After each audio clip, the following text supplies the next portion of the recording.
This is part 7. This is the final part. So in this part, it's pretty much like dad's looking out for daughter, regardless of the situation. Dad don't want daughter around that type of situation. Like, after hearing all this stuff, like, what's your thoughts on this? Do you believe in that reptilian stuff and the cops working with the cartel and everything that was talked about? They say read between the lines. I reckon so. But this is going to be part 7, final part on this one, unless I get any more updates. But yeah, check it out. Don't forget to comment all your thoughts in the comment section. So the police officer finds out that I'm a daughter of a fellow police officer, feels really bad for me, goes and talks to my dad in his cell, finds out what cell my dad is in, gives him the "what the F are you doing" kind of speech. How did you get in here, bro? How did you go from a police officer to an inmate? Like, shook him up. He says my dad cried. Apparently my dad talked to him about me and said, my daughter's down there waiting for me. I don't want her here late at night in this dangerous place. And, can you keep the car keys? Well, at first you weren't allowed to do that. But basically this police officer asked me, where is my dad's car? Where is it parked? And he told me when he gets out of jail, he'll make sure that my dad gets the car keys so he can drive himself home. That was the purpose of me being there, was my dad burnt all bridges with all friends, all family members. I wasn't sure if they're going to give him his phone this time. The first time he got out of jail, he walked to a vape shop and used the vape shop phone to call someone for a ride. But at this point, he had no one. I was literally the only person left. And the end of this story is very sad. So my dad gets out of jail. I set him up with a place, made sure he had food. He texted me around 2 a.m. He got out safely, and I will always forever cherish that police officer that allowed me to go home and sleep after such a treacherous day. He didn't need to do that. He went out of his way to do that, and that was super cool. As my dad's out, he actually pled guilty to multiple felonies. That was the deal. That was the deal he got. He is a convicted felon. And when I was in court that day, I thought he was getting a probation deal. I didn't really know what was going on, but he did get charged with felonies.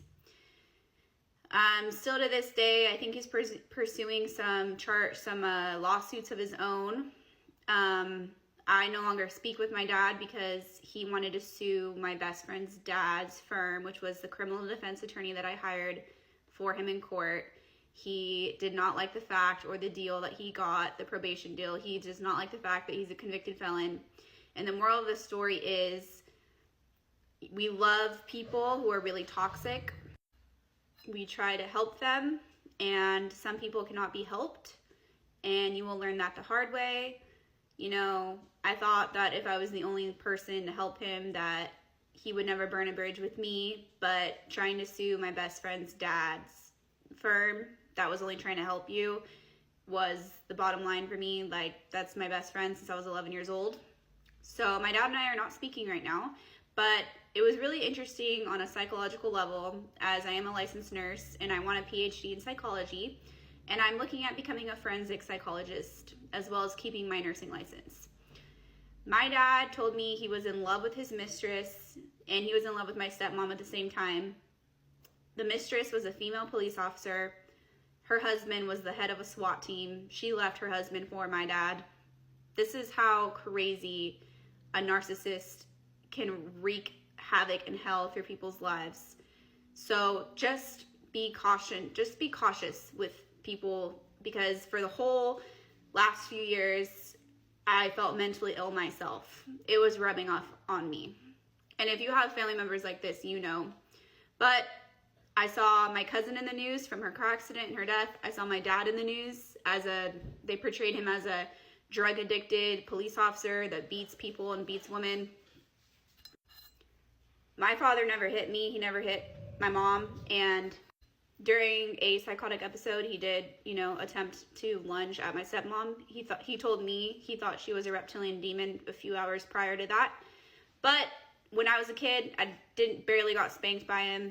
He was never abusive to me, my mom. And 20 years of marriage with my stepmom, he had never been physically abusive to her either. The reason why I'm sharing this story on such a public platform is because I wanted to give a little bit more light to his story. He was a good police officer. He never had any complaints against him. And I still do believe he has a good heart somewhere down underneath it all. but you will get dragged through hell following a narcissist. So there is your crazy story. Thanks for following along. And if Netflix ever wants to do a story on a cop that goes psychotic, tries to end his life at work with fentanyl, has a mistress who is also a cop, and has a daughter that's willing to go through hell for her dad, who was never really that great of a dad, but she still wanted to be there for him, you better pick me to play that role.